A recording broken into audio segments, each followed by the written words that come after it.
La Quinta Pared, un podcast de Lucía Eraste. Bueno, pues bienvenidos al primer capítulo de La Quinta Pared. Qué heavy, ¿eh? Bastante fuerte, la verdad. ¿Cómo estás? Pues bien, llevamos todo el día bastante tranquilos, ahora un poco más nerviosos, ¿no? Después para la entrevista. Pero bueno, bien, yo creo que seguros y que lo vamos a hacer muy bien. Bueno, o no, pero yo bien, yo tranquila, más tranquila que me esperaba. Bueno, ¿de qué vamos a hablar hoy? Hoy vamos a hablar de 20.000 especies de abejas, que es una película que habla sobre la infancia trans. Entonces, bueno, para los que no habéis visto la película, estáis tardando porque es un peliculón. Y queremos hablar de eso, de cómo es la transición de las personas, de los niños y de las niñas trans.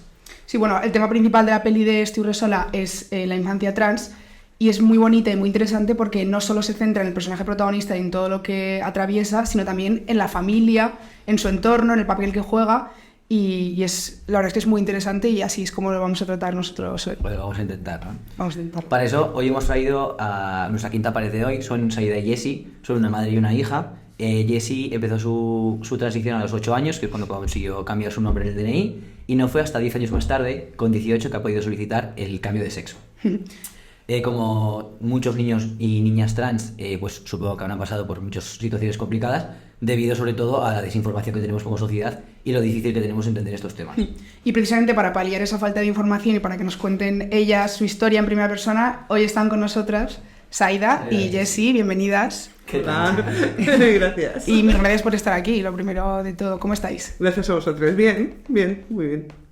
Bueno, yo para empezar y para como aterrizar el tema, quiero contar una anécdota muy cortita, que es que cuando os contactamos, yo hablaba con Saida y me acuerdo, voy a sacar la conversación de hecho, que tú me preguntaste, ¿el tema trans os es cercano? Y yo estaba con gasto en ese momento, y entonces yo le dije, guau, se piensa que no sabemos nada. Y entonces mi contestación fue tremenda, que fue, tenemos a personas trans en nuestro entorno y hemos leído bastante al respecto, o sea, bueno. Ella se ha hecho cursos. Y yo, bueno, no somos expertos, pero estamos familiarizados con el tema. Y tú me dijiste, era solo por pasaros algo de info. Entonces, yo esto lo cuento porque creo que nuestra reacción, que fue un poco así, igual a la defensiva, luego nos dimos cuenta y lo estuvimos hablando, probablemente es la que tenga mucha gente en su día a día, porque ante lo desconocido, o sea, antes que quedar como tontos y decir, no, pues no lo sé, a ver, cuéntame, preferimos como abanderarnos de algo y decir, no, sí, yo tengo amigos trans y soy un montón y tal. No sé qué, claro, sí. Entonces quería preguntaros si la gente es como receptiva o está abierta a entender, a comprender, a escuchar. Pues te encuentras de todo, desde gente que ya lo sabe todo, sobre todo además, pues los medios importantes, ¿no? Los medios de comunicación grandes, que te dicen, bueno, pero es que eso así la gente no lo va a entender y que no hacen ni siquiera el esfuerzo de intentar explicarlo bien. Y luego también es verdad que nos encontramos mucha gente que dice, bueno, yo es que de esto no sé nada, perdóname, porque voy a meter 20 veces la pata, no pasa nada, todo el mundo la mete, nosotros la seguimos metiendo y no te vamos a catalogar ni de, bueno, pues ni de que no sabes, ni de ignorante, ni de nada, para eso estamos. Una de nuestras funciones es hacer pedagogía, si no, no tendría sentido existir. Claro. ¿Creéis que la gente joven o las nuevas generaciones está empezando a entenderlo un poco mejor, está un poco más abierta a entender? Sí, sobre todo, o sea, más que abierta a entender, está muchísimo más abierta a aprender. O sea, y además sobre todo porque hay un punto al que la pedagogía no llega, muchas veces, que es la experiencia trans, y muchas veces para informarte sobre ciertos temas o conocer ciertas experiencias necesitas a una persona trans en tu vida. O sea, no vale con leer artículos, que está muy bien, y ya solo el mero hecho de dar el paso de, oye, voy a informarme, y sobre todo entender que por el camino te vas a encontrar con muchísimas cosas que te vas a dar cuenta de que no sabes o de que estabas equivocado en muchísimas cosas, pero creo que también el tener una persona trans en tu vida o a tener personas trans en tu círculo influye mucho en conocer cosas que no puedes conocer solo con la información que encuentras en redes, en internet, etc. Claro. La directora de la película dijo que las abejas eran un poco el símbolo de ese miedo, de esa amenaza que te puede dar un tema desconocido, ¿no? Y que luego que te adentras en él, lo conoces y te das cuenta de que no es nada, no te perjudica en nada, sino que es más, puede ser curativo. En temas como estos, sociales sobre todo, que en cuanto empiezas a conocer y empiezas a entender, te das cuenta de que detrás... El miedo se va. Exacto, el miedo se va y entiendes que hay personas y derechos. Entonces, en esa línea, yo supongo que habrá muchos oyentes que pues no tienen a personas trans en su entorno, o lo que han leído pues es muy limitado. Entonces, yo, para dejar claro desde el principio y poder seguir con la entrevista, pues si hay algún oyente que no sepa qué es ser trans y también qué no es ser trans, porque creo que muchas veces probablemente el problema sea que muchas veces se confunden términos. Bueno, a ver, la definición técnica así como súper escueta, que luego, bueno, pues las personas somos mucho más complicadas de lo que sea una Por supuesto. definición. Sí. Una persona trans en principio es una persona que bueno, cuando nacemos a todo el mundo nos asignan un sexo, que luego se convierte en un sexo registral. Pues cuando eres capaz de expresar tu identidad y no coincide esa identidad con lo que se ha registrado, eres una persona trans. Que no implica ni que tú tengas un malestar con el cuerpo, porque no todas las personas trans tienen un malestar con su cuerpo, aunque es muy complicado no tener un malestar con el propio cuerpo en la sociedad en la que vivimos, que es súper gordofóbica, súper cisexista, súper normativa, blanca, o sea, no tenemos, sí, es muy de todo. Entonces, pero el malestar no está ligado a ser trans, sino a vivir en la sociedad en la que vives, ¿no? Creo que no solo ser trans, sino tener a una persona trans en tu vida, muchas veces puede tener una reacción violenta por parte de la sociedad o por parte de las personas de tu entorno, porque obliga a deconstruir muchísimos pensamientos y obliga a olvidar y a abandonar muchísimas posturas que tú tenías sobre ciertos temas para reconstruirlas. Entonces, por eso creo que a veces quizás es lo que decías de que puede como dar miedo o causar una reacción violenta, porque hay un mundo muy grande. Desconocido. Sí. Claro. Ahora que dices esto del entorno, en la película hay una escena muy bonita, bueno, hay una relación muy bonita entre la protagonista y su tía. Sí.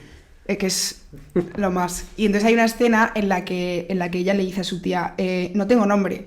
Y su tía le dice, lo que no se nombra no existe. Y tú sí existes, te estoy viendo, piensa un nombre. Entonces yo te quería preguntar, Jessie, tú, ¿cómo logras que tu núcleo cercano, tu familia, entienda que eres Jessie? Bueno, pues yo me he apoyado muchísimo en mi madre y en las personas de mi entorno que de verdad aceptaron mi realidad desde el minuto uno, yo creo que es lo más importante, porque es un proceso que no se puede hacer sola. O sea, necesitas apoyos y necesitas gente que esté ahí para cuando la reacción no sea la que tú esperas. Es verdad que me he encontrado en mi entorno familiar, de amistades, etcétera, a lo largo de mi vida reacciones buenas y reacciones malas. Y más que preocuparme porque entendían que yo era Jessie, puede ser que al principio sí, al principio del tránsito como que tienes muchas inseguridades, incertidumbre, y necesitas de verdad que reconozcan tu nombre y que te hablen con los pronombres con los que tú te sientes. Pero más que eso, o sea, yo en el momento en el que pasé a saber lo que era, a saber cómo me llamaba, para mí ya era. O sea, nunca necesité como tal que me reconocieran, aunque es algo súper importante, por supuesto. O sea, tu realidad tiene que ser reconocida por todo el mundo de tu entorno. Y sobre todo el tener personas que ya en mi entorno sabían que yo era mucho antes de que yo lo dijera, ¿sabes? O sea, y lo que hablas de la relación de la tía es algo muy honesto y muy real, porque en los espacios hostiles y violentos, tanto de la familia como de amistades, siempre, en toda la tormenta, como que hay una persona, ¿sabes? Y yo recuerdo perfectamente de toda mi familia las personas que fueron como la tía en la película y las que no lo fueron, y tanto como de amistades como de familia. Entiendo que tú tuviste mucha suerte, no sé cómo de normal es que los padres entiendan y acompañen a sus hijos en este... Sí. Bueno, eso lo de la suerte se dice mucho y es algo comprensible, porque pues por desgracia en la sociedad en la que vivimos, claro, es una suerte que o sea, va a suertes. Tu familia no entiende algo, pero en realidad tu familia, tus amistades solo están haciendo lo que tienen que hacer. Claro. ¿Sabes? Solo están actuando correctamente, te están reconociendo como una persona, están reconociendo tus derechos y tu identidad. O sea, por desgracia, tenemos suerte. Es suerte, pero ya. no debería ser un caso de suerte. Pero lo que os iba a preguntar precisamente era si vosotros, que conocéis a más gente, creéis que es lo normal encontrarte con madres como Saida. A ver, bueno, yo digo lo mismo, ¿no? Yo digo suerte, que es que te toque un huevo de dos yemas. En realidad las familias hacemos lo que tenemos que hacer y ya está. Y lo que no, a mí lo que no me entra en la cabeza es que, claro, o sea, en realidad tú cuando tienes una criatura, para mí la forma de criar es respetando su realidad, sea esta la que fuere. ¿Cuándo hay dificultades entre una familia para respetar a las personas trans? Cuando están imponiendo lo que el plan, ¿no?, de vida que tenían. Pues yo voy a tener un hijo y luego se va a casar y luego va a hacer no sé cuántos y va a sacar una carrera y bla, bla, bla, bla, bla. Cuando imponen todas esas cuestiones, imponen también las consecuencias que puedan tener sobre, pues a nivel social, sobre ellos mismos, a la realidad que están teniendo en casa.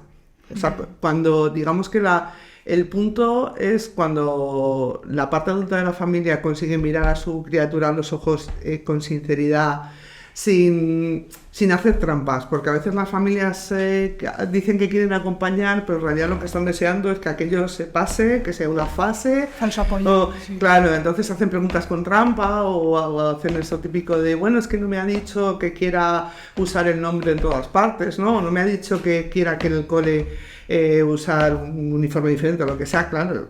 Y les dije, sí, pero tu criatura de 7 años sabe que puede hacer eso, y sabe que puede hacer eso y que le vas a seguir queriendo, y sabe que le va a seguir queriendo su mejor amiga o... Claro, entonces por eso que hay veces que acompañamos, pero acompañamos con trampas y eso tampoco llega a ser útil. Nosotras, claro, las familias que nos llegan familias de todo tipo, nos llegan familias... Pero nos llegan, o sea, el tema es que sabemos que hay otras familias que no llegan, y sabemos que son las que llevan a sus criaturas, a sus hijos a hacer terapia de conversión, las que se unen a determinada asociación que está maltratando a sus hijos, etcétera, ¿no? Entonces, bueno, y luego de las familias que nos llegan, pues nos llegan algunas que quieren que les confirmemos, ¿no? Como que les pongamos el sello.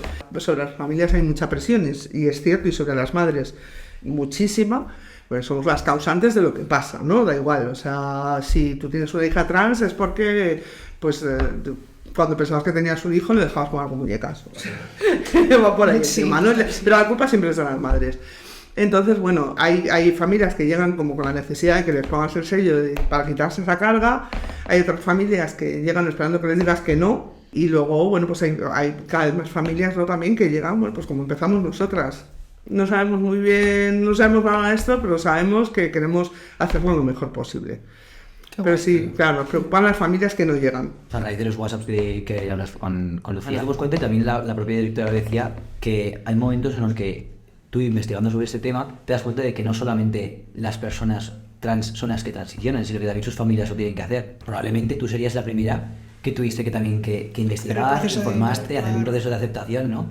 ¿Cómo fue eso para ti? ¿Cuánto tiempo más o menos te pudo durar? Bueno, a ver, lo cierto es que en realidad quien transita es el entorno, porque la persona en un momento dado lo comunica y puede usar una ropa o no diferente, puede cambiar el nombre o no, pero en realidad el tránsito real lo hace el entorno, que es reconocer a esa persona, reconocerla en su realidad, no en la que se había inventado la parte de la familia, y acompañarla, ¿no? Desde, pues eso, desde la sinceridad. En mi caso, pues yo que me consideraba muy moderna, yo me consideraba súper moderna y me llevé como el golpe de mi vida, ¿sabes? Porque era como, bueno, los colores son de todos, no sé cuántos. Mi criatura puede jugar con lo que quiera, porque no sé qué. Y bueno, incluso ya cuando ya me encontré con la realidad es, bueno, pues es trans, pues ya está, ¿no? Pues si quiere cambiar los papeles, que los cambie. Y otra madre que lleva más tiempo me dijo, ¡hala, venga, pues vete a cambiar los papeles! Claro, y entonces fue cuando dije, ¿cómo? Pero o sea, que esto no está, o sea, que el sistema no entiende que hay niñas trans de 8 años, pero cuando nosotros empezamos en 2013...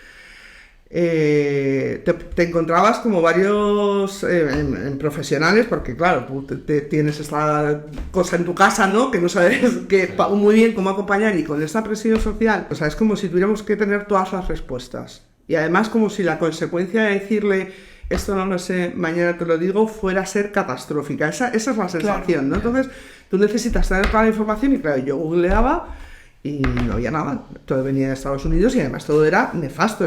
Una niña es acosada, la han echado del campamento, y decía, bueno, vale, bueno, pues tengo una niña trans, pero porque soy la única española que le pasa esto, o sea, ¿cómo puede ser?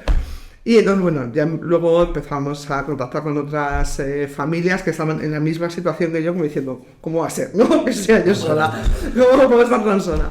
Pero lo que nos encontrábamos en las consultas de los profesionales era, en el peor de los casos, la negación, no existe la infancia trans, eso se está yendo a la pelota, mejor es que vaya a jugar más con el papá o con la mamá, o o incluso preguntas en plan, ¿pero tú qué querías tener? Para ver si se te había ido la pinza, perdón por el gesto capacitista, sí. Para ver si se te había ido y tú estabas ahí proyectando no sé qué cosa chunga. Y luego había otra versión que era como profesionales como más pro que estaban acompañando a personas trans, incluso fuera del sistema, y que lo que nos decían era, pues vais a tener que aprender a contener esto porque hasta los 18 años no se puede hacer nada, ¿no? Que es lo que me dijo a mí el psicólogo al que fui, que era un psicólogo como súper pro.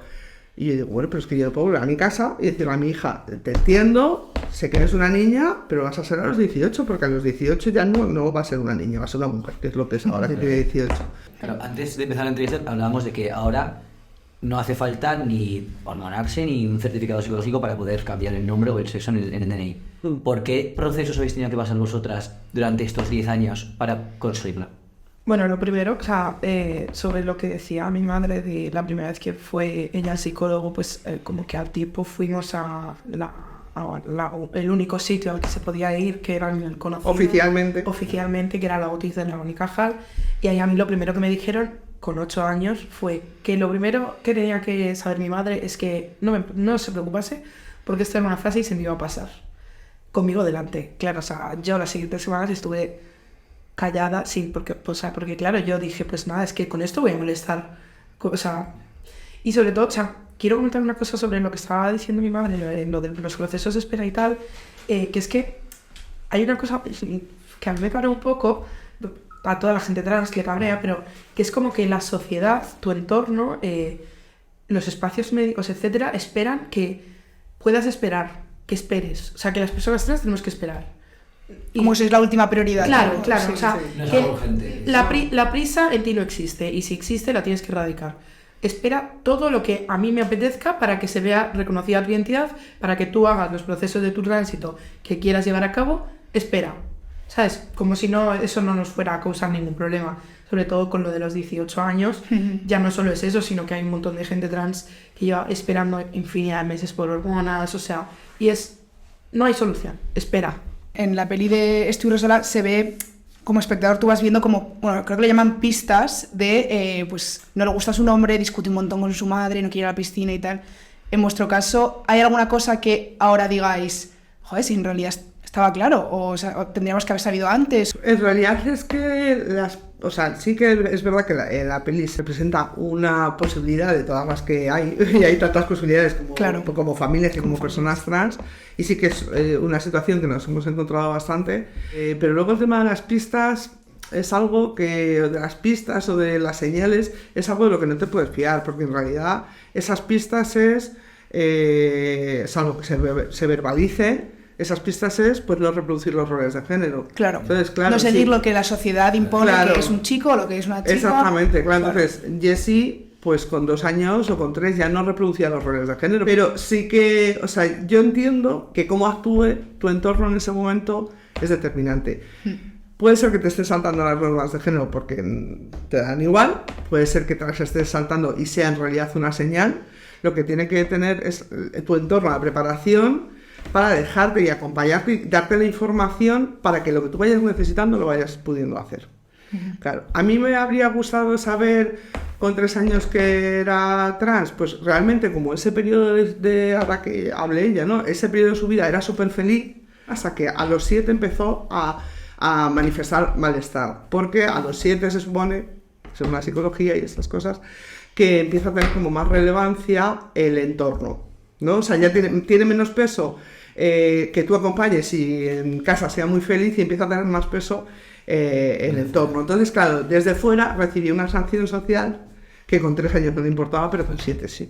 Y ahí fue cuando dije, ojo, aquí está pasando algo. O sea, yo lo que pensé fue, está pasando algo, no sé qué es, pero lo que no quiero es que la sociedad determine cuál es su forma de expresarse o cuál es la ropa que se pone o cuáles son sus gustos, porque yo veía que sufría. Claro. O sea, que quería hacer cosas que luego no se atrevía a hacer por la presión social, ¿no? Hablabas de que a los 7 cuando empezaste a manifestar un poco y que te vas a ampliar desde cuándo más o menos lo has sabido. O sea, yo en realidad, no fue como que yo sabía que era chica y fue algo que dijera claramente. Yo sabía que un chico no era. Vale. Entonces, o sea, como el hecho de ser una chica, o sea, claro, con la edad que tenía era como sueños idílicos, en plan de en un futuro va a existir una máquina, ¿sabes? O sea, era algo que no era, voy a hacer un tránsito, no, ¿sabes? O sea, yo sabía que un chico no era, sabía que era una chica y yo creo que siempre lo tuve más o menos claro, pero era como fantaseabas igual desde la idea más infantil. Claro.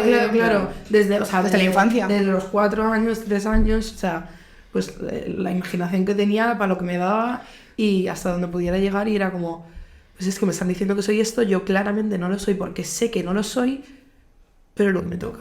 Es como en la película Lucía cuando se dibuja con una sirena, como... Claro, Sí, se esculpe cuando Claro. el autorretrato que se hace en Sirena, sí. Queríamos saber también cómo es en el entorno escolar.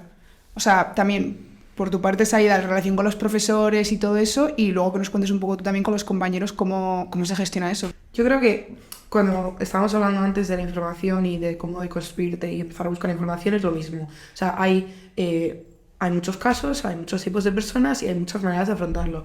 Ahora mismo, quizá cuando yo hice el tránsito menos, pero ahora mismo estamos en un momento en el que hay muchas herramientas. Es decir, si tú quieres, puedes. ¿Sabes? O sea, quizás cuando yo hice el tránsito pues era un poco más complicado. También es verdad que si querías costaba, pero podías. Y pues yo con los profesores, con el profesorado, por ejemplo, pues es lo mismo que con la familia. Recuerdas personas y recuerdas profesores que incluso hablaban del tema en clase, pero luego están otros que, por ejemplo, o sea, yo me acuerdo en mi colegio cuando yo hice el tránsito, no se explicó absolutamente nada. Y la directora entró en clase y dijo, ¿os acordáis de tal? Pues ahora es Jessie. Y ya. Y no dijo nada más. Ya. Claro, imagínate, Y eso- en el patio, eso fue clase por clase, porque encima yo tenía una hermana mayor en clase, en una clase superior a la mía, fue clase por clase, imagínate el patio. Claro. Un cuadro, radio No, patio. no, o sea, Radio patio literal. Horrible. Y, o sea, creo que el primer paso es admitir, vale, tengo esta situación en clase y tengo que afrontarla, o sea, no puedo hacer como si no existiera. Yo también tuve profes que incluso después del tránsito me seguían llamando por mi dead name, me seguían pasando lista por mi dead name, y yo, pues sí es verdad que ahora menos, ahora mucho menos, porque he vivido tantas situaciones violentas que pues ya que he aprendido mucho, pero antes lo mejor para mí era, y yo creo que para mucha gente trans y sobre todo en esa edad, siendo tan pequeña, es quedarte calladito, hacerte Callarse. pequeño, claro. Entonces, en ese momento yo recuerdo, por ejemplo, que eran mi grupo de amigas las que decían, profe, te estás equivocando. Joder, qué guay Claro. eso. Yo debo decir que no tuvimos mucha dificultad en el cole. ¿Por qué? Por la posición que yo ocupaba dentro del colegio. Yo era presidenta de AMPA, yo estaba en el consejo escolar. Entonces, ¿entendieron lo que estaba pasando? No. Pero no les quedó más remedio que tragarlo. Les decía, no, es que hay que explicarlo. Y me decía, ¿pero cómo vas a explicar esto? Y además muchas veces como que el profesorado y les adres del alumnado también es como que tienen como mucho miedo a que haya una persona atrás en clase, porque es como, o sea, Así se va a contagiar. yo recuerdo que ninguna de mis compañeras de clase, ninguna de mi grupo de amigas se escandalizó más allá de decir, por un momento no lo entiendo, porque muchas veces creemos que es como que le va a escandalizar un montón, pero ese prejuicio está en el adulto. Claro, y está intentando imponerse a la criatura. Entonces, o sea, yo recuerdo que con el alumnado con mis compañeras, con mi grupo de amigas fue perfecto. Y pues alguna explicación que otra, pero vamos desde el minuto. Claro, al final yo creo que los adultos no han crecido con la persona trans en su entorno, Claro. pero esos críos sí que habían nacido, o sea, habían crecido contigo. toda Claro, la o sea, vida. la conocían.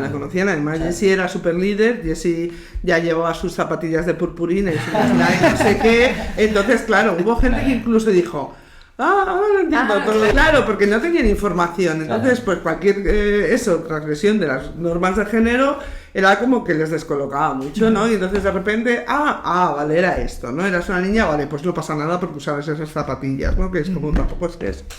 Pero bueno, y con el centro educativo, pues o sea, no hubo explicación y además eso, el intento, yo decía, bueno, pues se les explica que cuando nació Jessie, bueno, pues dijeron que era una cosa, pero que se equivocaron. Y me decía, pero ¿cómo vamos a decir eso si es que no es verdad? Y yo decía, ¿cómo que no es verdad? Y luego había otra cosa que utilizaban y que se sigue utilizando en algunos espacios, que es como, bueno, esto forma parte de vuestra intimidad. Igual que no sé quién no viene a decirnos si es católica o es... Digo, ya, pero es que yo no voy con esa persona a misa el domingo, ¿sabes? O al rito, a donde tenga que ir. Es que es algo que está pasando en su clase. Y bueno, al final luego coincidió que nos mudamos ese año y Y, o sea, era mucho esfuerzo, era en otro barrio y seguir yendo a ese cole. Entonces decidieron que dejaban de ir a ese. Sí, era como para qué. Cuando me cambié de colegio, tomé la decisión, bueno, que esto es un tema de que me parece bastante importante hablar, que es el cispassing. No sé si sabéis lo que es. Yo no, tú sabes. Pues es básicamente cuando una persona trans, por factores o de su transición o del momento en el que la haya hecho, lo que sea, no parece trans para la sociedad. Es decir, se adecua físicamente, expresión de género, etcétera, a la identidad. Vale. Entonces, partiendo de esa base, yo hice el tránsito muy pequeña. Entonces, yo siempre he tenido mucho cispassing. O sea, mucha gente trans se cree que el cispassing es el santo grial al que hay que llegar, pero también es un poco una jaula, y es un arma de doble filo. Y sobre todo también la gente de entorno de la gente trans tiene que entender que el cispassing no siempre es el objetivo de una persona trans. O sea, no siempre quiere no parecer trans y pasar por todo lo que sea. No hay nada malo. Efectivamente, claro, efectivamente. Entonces, como mucha gente cree que sí que lo hay y es horrible, pues automáticamente cuando dices que eres trans es como que esperan que lleves a cabo todos los procesos que se deberían de llevar para no parecer trans. Entonces, en mi caso, no fue por proceso, fue porque la hice muy pequeña, pues tenía mucho cispassing. Y cometí el error de cuando me cambié de colegio, no decir que era trans. Cosa que yo pensaba que me iba a evitar violencias y al principio sí, pero hay un tema y es que cuando eres una persona trans tienes que recordarte todos los días que eres trans. Tienes que salir todos los días del armario. Porque cuando sales del armario haces la transición, si te vuelves a meter, la has cagado. La has cagado porque no hay manera de salir o es muy difícil. Entonces, tuviste que volver a enfrentarte otra vez. Claro. O sea, tuve que enfrentarme básicamente otra vez a decirle a todas mis amistades. Y he tardado, o sea, la última amistad igual que era trans se lo dije hace un par de meses, o sea... Ostras. Sí, claro. Muy heavy. Probablemente sea más difícil ahora que eres más mayor y más confiada, tienes amigas con las que estás mucho más cercana y es... Claro, es algo que a la larga me ha perjudicado un montón. Claro. Y, o sea, cuando te metes en el armario, ¿sabes lo que he dicho? Tienes que estar recordándote todos los días que eres trans, porque si te metes en el armario... es que es muy difícil salir o es que hay gente que no sale. Entonces, en mi caso, pues, por factores, o sea, porque yo abandoné totalmente a la gente trans que conocía, ¿no? O sea, abandoné mi círculo, era como algo... Porque yo pasé a ser cis para un montón de gente y ahí te das cuenta de la enorme diferencia que hay. Claro.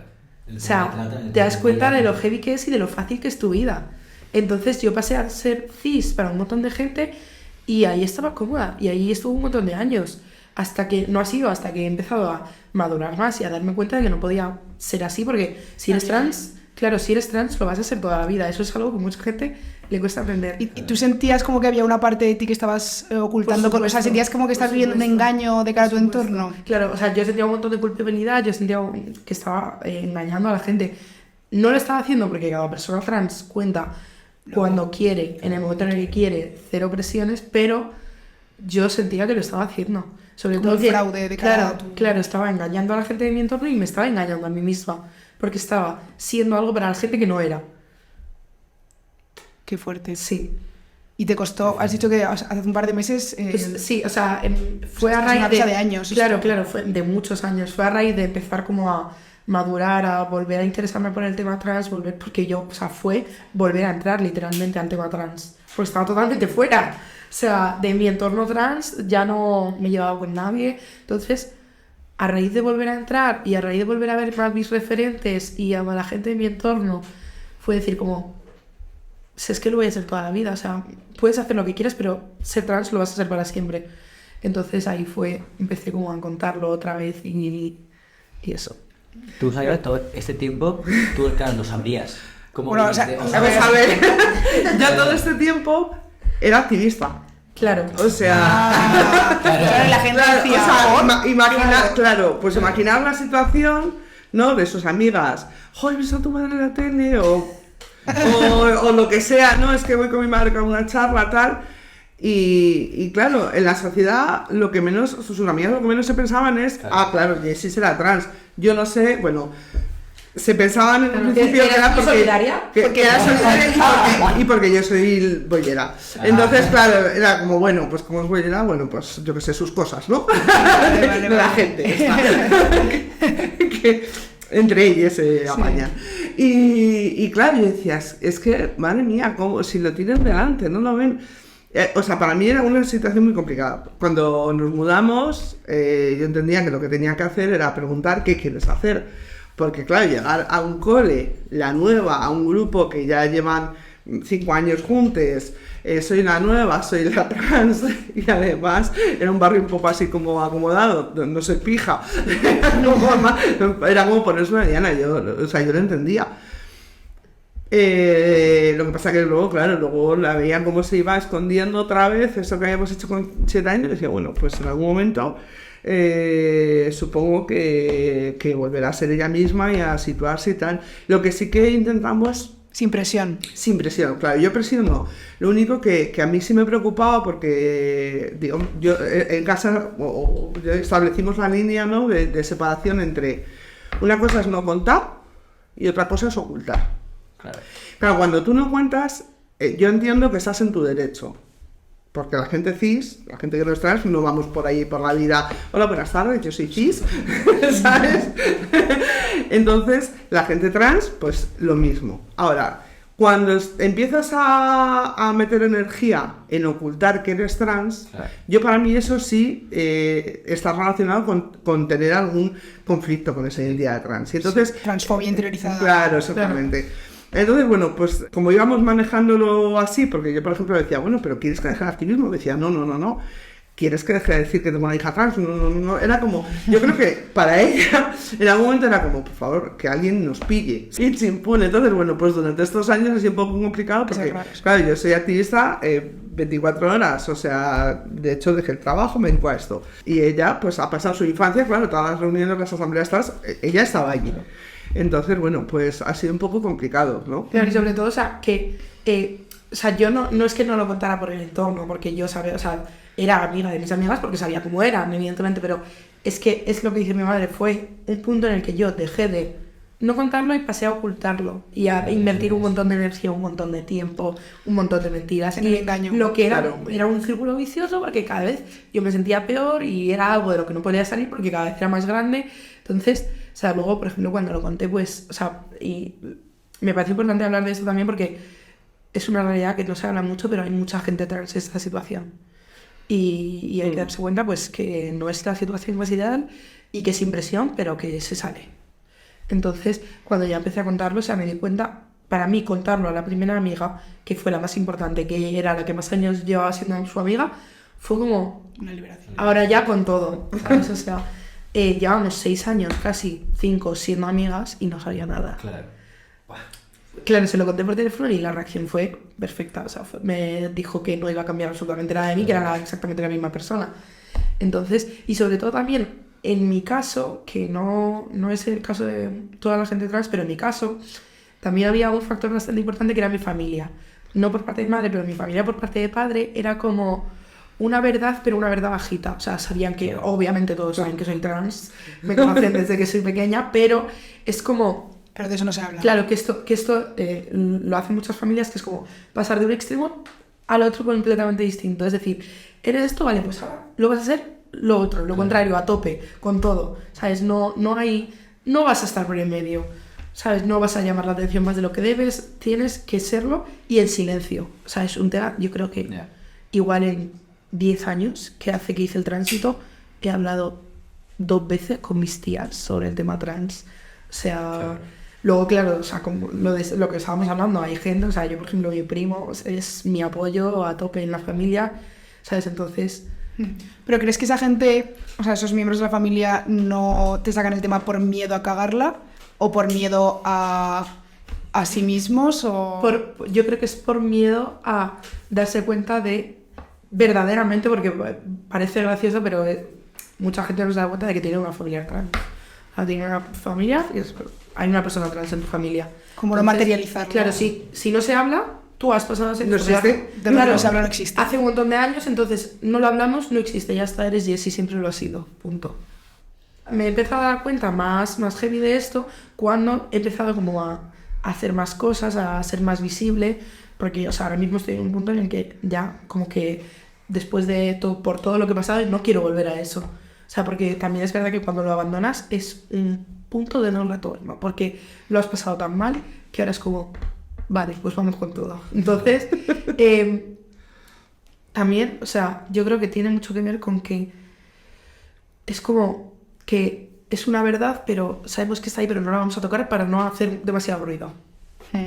Bueno, ya vemos que, o sea, que nunca he visto una persona trans, que no es nada fácil, pero ¿tenéis algún recuerdo de alguna anécdota, algún momento en el médico, con la familia, con el colegio, que os haya chocado verdaderamente, que os haya afectado, que queráis recordar, que queréis ¿Alguna que violencia? que otras familias puedan evitar?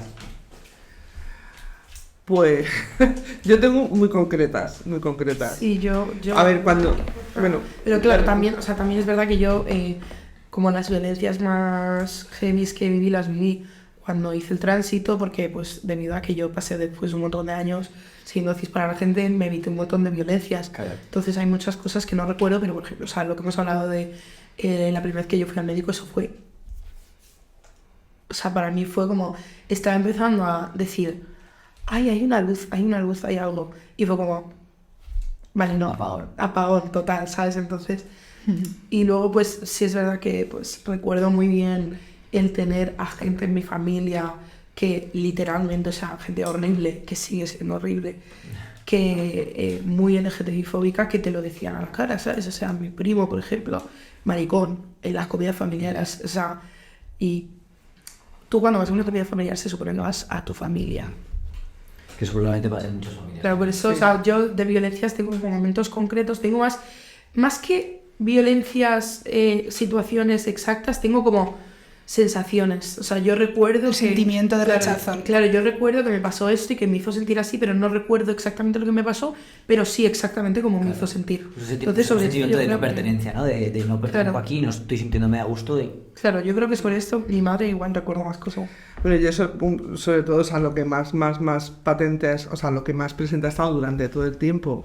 De hecho, Jessie ha accedido ahora a modificar el sexo registral porque ya no quería pasar por la ley que había antes. O sea, la violencia institucional ha estado presente desde que empezamos a buscar información hasta ahora.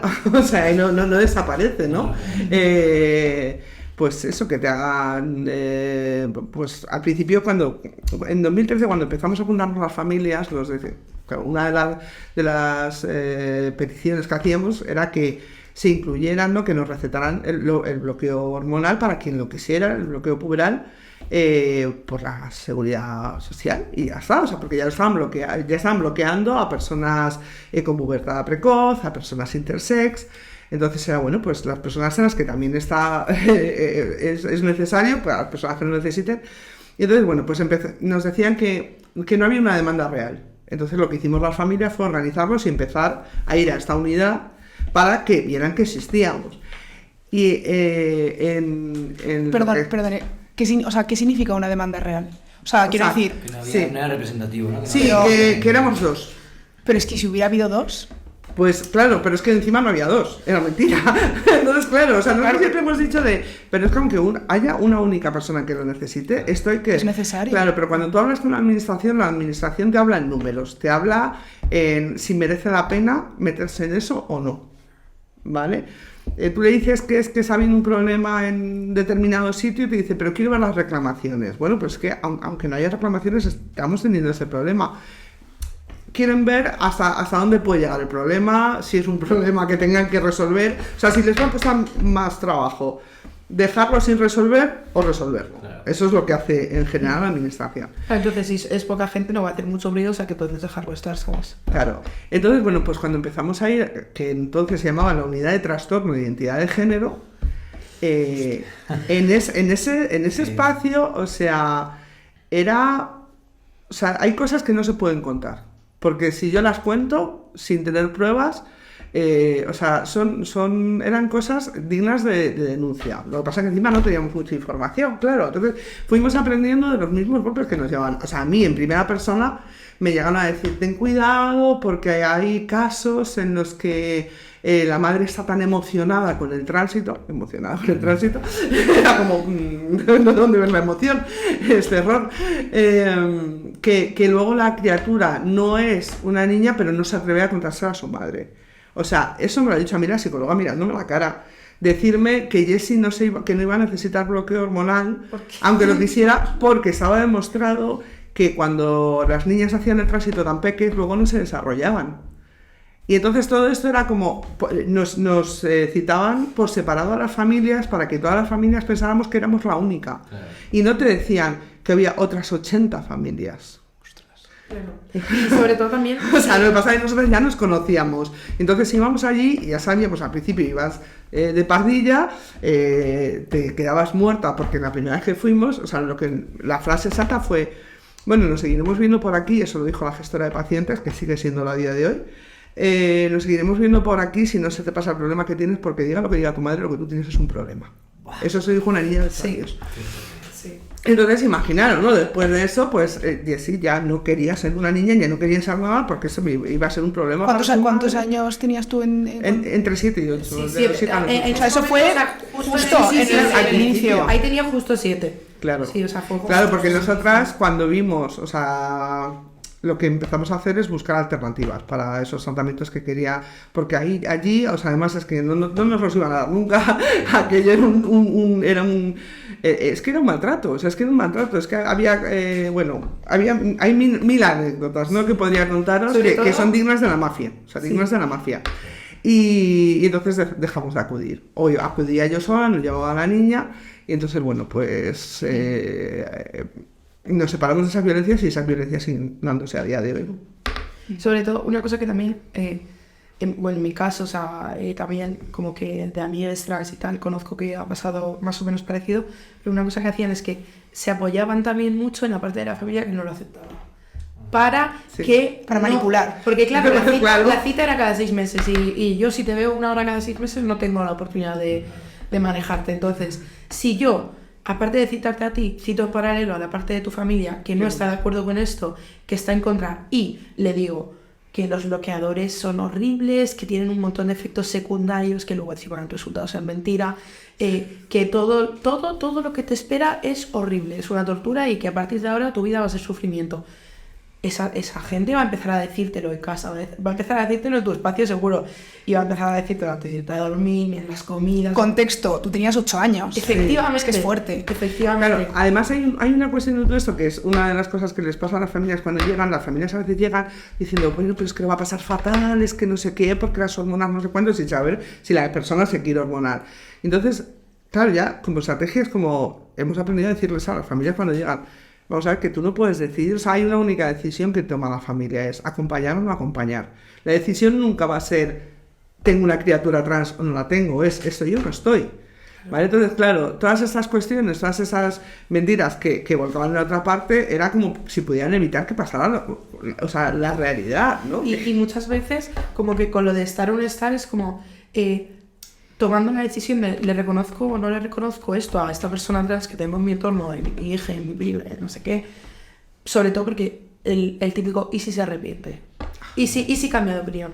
O sea, lo crucial que hay que entender es que si cambia de opinión, si cree que es una persona trans durante 8 meses y retransiciona, lo único que va a recordar es si durante esos 8 meses que estuvo conociéndose, experimentando, ¿estuviste ahí o no estuviste? Claro, el apoyo.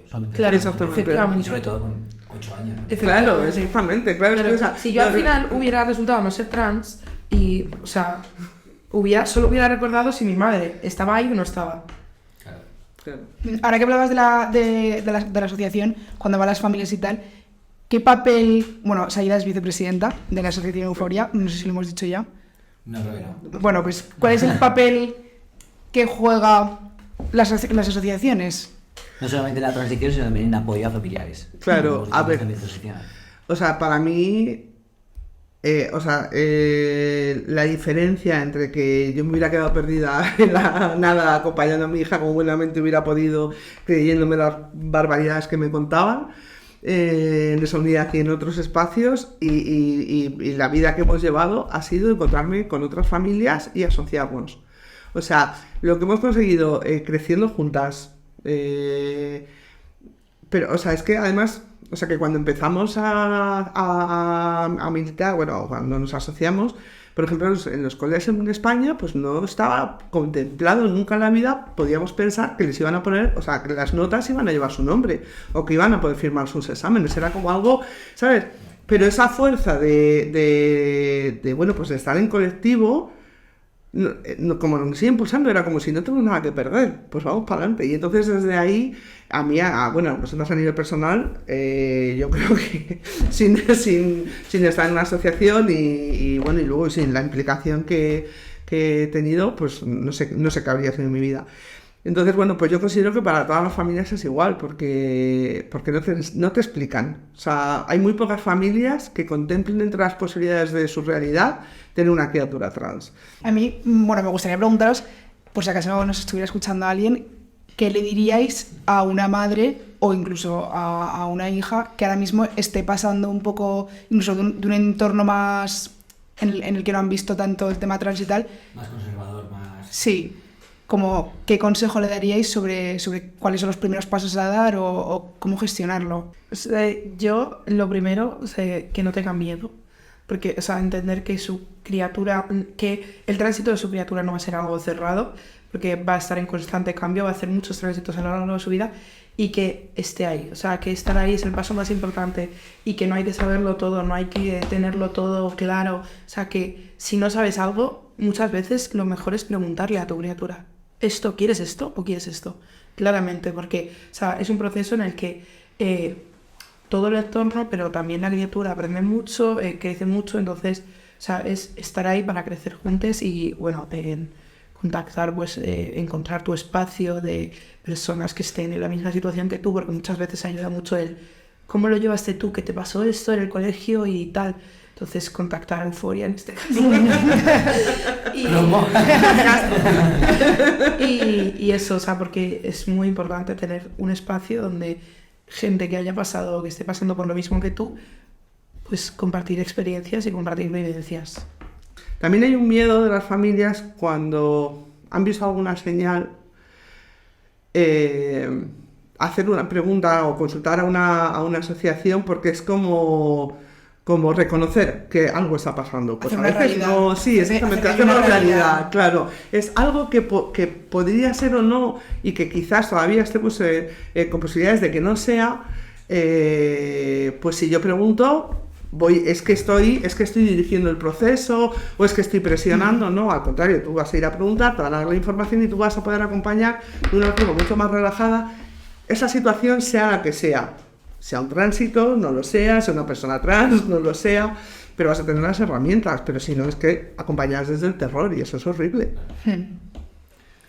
Recogiendo un poco el hilo de la película, ¿os habéis sentido identificadas con los personajes? Yo creo que, o sea, que los sentimientos de la criatura nos refleja muy bien, y sobre todo un puntazo de la peli que muchas veces se nos olvida es que se centra y está contada por su experiencia y por la perspectiva y la visión que tiene ella de la gente de su alrededor, de cómo están reaccionando, de cómo se están comportando. Es decir, no se centra solo en el proceso de la madre o del padre, tal, o sea, es como de lo que está pasando en la criatura. Entonces, o sea, yo me sentí muy reflejada en los sentimientos de la criatura, pero sí es verdad que creo que es una peli, o sea, es muy buena y me ha gustado, pero creo que está hecha, bien hecha, pero hecha para la gente de fuera. O sea, para la gente de fuera del movimiento. Para que el resto la entienda. Sí, claro, para la gente que no está en el movimiento. Que no es cosa menor tampoco. No, por supuesto. Es como una peli que va a servir muy bien para la gente que pues puede tener esa situación en casa, no lo sabe, o que no tiene una persona trans en tu entorno, o que la tiene pero lejana y que no tiene ni idea del tema. O sea, hace una labor. Claro, una vez que estás fuera del tema te puede aportar mucho, puedes aprender mucho, pero una vez que estás dentro y conoces, te das cuenta de que se queda como pobre. Claro, a ver, yo por ejemplo, o sea, con la única parte que me he podido sentir identificada de la madre es que sí que yo considero que está muy bien hecho, y es que refleja los conflictos que la propia madre tiene. no es un accesorio del tránsito de su hija, sino que ella tiene un montón de movidas que le están pasando, bueno, pues de no querer defraudar y unos objetivos que quiera alcanzar o no, con su pareja lo que pasa o no, con su madre lo que pasa o no, las expectativas que están volcando en ella como madre, y todo eso lo refleja muy bien, ¿no? O sea, porque claro, cuando las familias acompañan o no acompañan o tal, no lo hacen desde una situación neutral, ¿no? O sea, están pasando muchas más cosas a la vez, y de hecho hay muchas familias que te dicen, si yo quiero acompañar, pero es que ahora mismo no puedo. No puedo porque me han despedido, o no puedo porque tengo 3 trabajos, o no puedo porque X lo que sea, porque estoy yéndome a las 5 de la mañana de mi casa y volviendo a las 12, y entonces no puedo hacer esto, o porque estoy en una depresión, o porque estoy en una situación de maltrato. Claro. O sea, es que esto requiere mucha energía.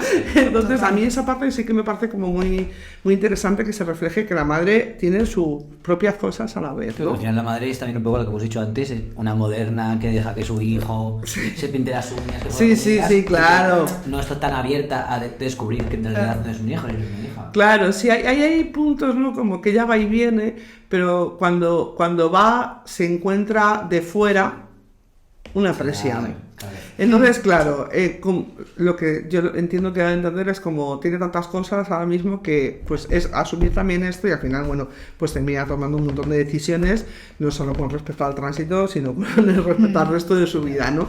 Claro. Entonces, en ese sentido sí. Luego, bueno, pues la peli está, o sea, a mí me gustó mucho, pero a mí lo que me gustaría ver en un futuro es, bueno, y que ya se ven, ¿no? Son pelis en las que ser trans no es lo principal, Sí. en la que la persona trans no lo está pasando súper fatal, en la que nadie se tiene que ir por un bosque a buscar a nadie porque están súper bien de fiesta. Eso lo hablamos tú y hace poco, ¿no? Claro, es que Es verdad que eso pasa mucho con los personajes LGTB en general. Sí. Que yo solo escuché a Carolina Yuste que decía, a ver si podemos hacer personajes cuya trama no sea ser LGTB. claro. O sea, personajes LGTB a los que les pasan otras cosas. Claro, Las sí. tramas O sea, que no soy solo... Claro. Son sobre tu proceso, sobre una persona LGTB salir del Claro. armario y cómo se relaciona con la sociedad, a lo que se enfrenta, etc. O sea, hasta ahí llegamos. So, un maricón lo es un que es. maricón, no voy Sí. a ir. Ya está, claro, ya está lo principal, Todo ¿sabes? su hilo, su evolución como personaje está completamente marcada Claro, por sí, su sí. identidad. Y no le por su- pasan otras cosas, no tiene otros problemas. No, claro, no hay O hipoteca. sea, dejan ¿no? de ser personas normales y corrientes y pasan a ser pues partes de un colectivo. Es la- Sí, Claro. claro, que la gente cis hetero, pues no.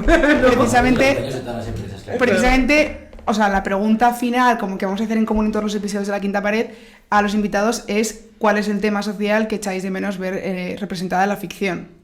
Entonces va un poco en el hilo de lo que decís, pues Bueno, en vuestro sí. caso, si hay algún tema... No, pues para mí, o sea, la euforia, o sea, eso, el celebrarse, que sí que es verdad que luego, bueno, pues igual en España todavía no hemos llegado a ese punto, pero en otros sitios pues sí se van viendo cosas así, ¿no? Como que, bueno, pues la persona es trans también, además de todo lo que está pasando, y en algún momento lo dicen, y está súper bien que lo digan, porque no es cis, y por lo tanto hay que visibilizar que ese personaje es trans, pero no es la trama, ¿no? No todo gira en torno a eso. Entonces yo creo que eso es como muy importante.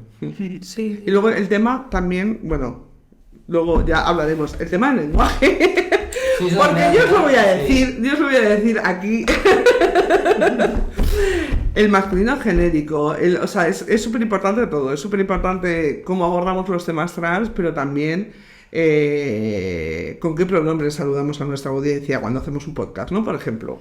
Y o sea, sobre todo la diferencia de, o sea, si estás abierto a utilizarlo, a aprender y a poco integrarlo, por mucho que te cueste, pues, bueno, en el caso de el ejército de la RAE, que son los mejores amigos del campeador y que el castellano no es Pues, Pero antes de nada, que pues- te iba a preguntar, Ah, vale, es, vale. si, esto va para Jessie sobre todo, si tú volvieses a nacer ahora mismo, con todo lo que has aprendido, con todo lo que has vivido, con todo lo que yo creo que te llevas, ¿no? de esta vida, ¿volverías a nacer como Jessie, como una chica trans? ¿O decidirías nacer como una chica cis? Es algo que me ha creado mucho conflicto esta pregunta, porque pues me la he planteado muchas veces y quizás en otro momento de mi vida te hubiera dicho que una chica cis, pero ahora no. O sea, porque ser una chica trans me ha traído tantas cosas en mi vida, me ha traído tantas experiencias, tanta gente bonita, o sea, tanto que no, o sea, que sería renunciar a eso y sobre todo el aprendizaje. Para mí y para la gente de mi alrededor y el crecimiento, es lo que más me llevo, entonces seguiría siendo una chica trans. Qué guay. Por mucho, por las violencias a las que me tenga que enfrentar y por lo difícil que siga siendo, pero sí. Qué chulo. Es que además, o sea, habrá sumado muchísimo también a vuestra relación como madre y como hija, man. Haber estado desde los 8 años con Una situación. Sí. tan concreta.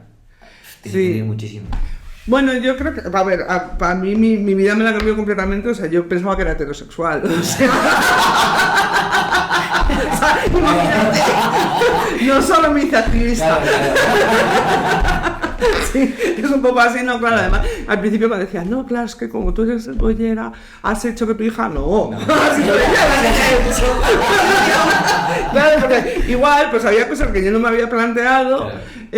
Incluso habiendo tenido algunas prácticas en mi juventud, y yo no me lo había planteado, y de repente cuando te lo planteas todo, te lo planteas todo. ¿No? Entonces, pues sí, claro, o sea, fíjate si ha cambiado mi vida, o sea, sí, completamente. Pues ahora, Eso, sí, que no sé yo cómo vamos de creo que tiempo. ya está. Pero bueno, pues nada, mira, hemos presentado el podcast en masculino genérico y como hemos aprendido a lo largo de este episodio, nos despedimos ¿De todes? de todos vosotros. Muchas gracias, sobre todo a vosotras, Eso. por acompañarnos y por este rato con nosotros hablando, porque nos llevamos aprendizaje y nos llevamos un programa que creo que muy bonito. Vuestro primero y nuestro primero también. Sí. Muchas gracias, ha sido un honor, gracias a todo el equipo y además súper a gusto, sí, Sí, porque vamos a dedicarnos a hacer esto. Sí, todo bien. Qué bien, Qué guay. pues me alegro mucho. Sí. Pues nada, y a la gente que nos ha escuchado, si ha habido alguien ahí atrás, que Habrá, sí. que nos vemos en la siguiente quinta pared y que esperemos que os haya La semana gustado. que viene pues, nos vemos con otro capítulo. Eso, Muchas gracias. una abrazada muy grande.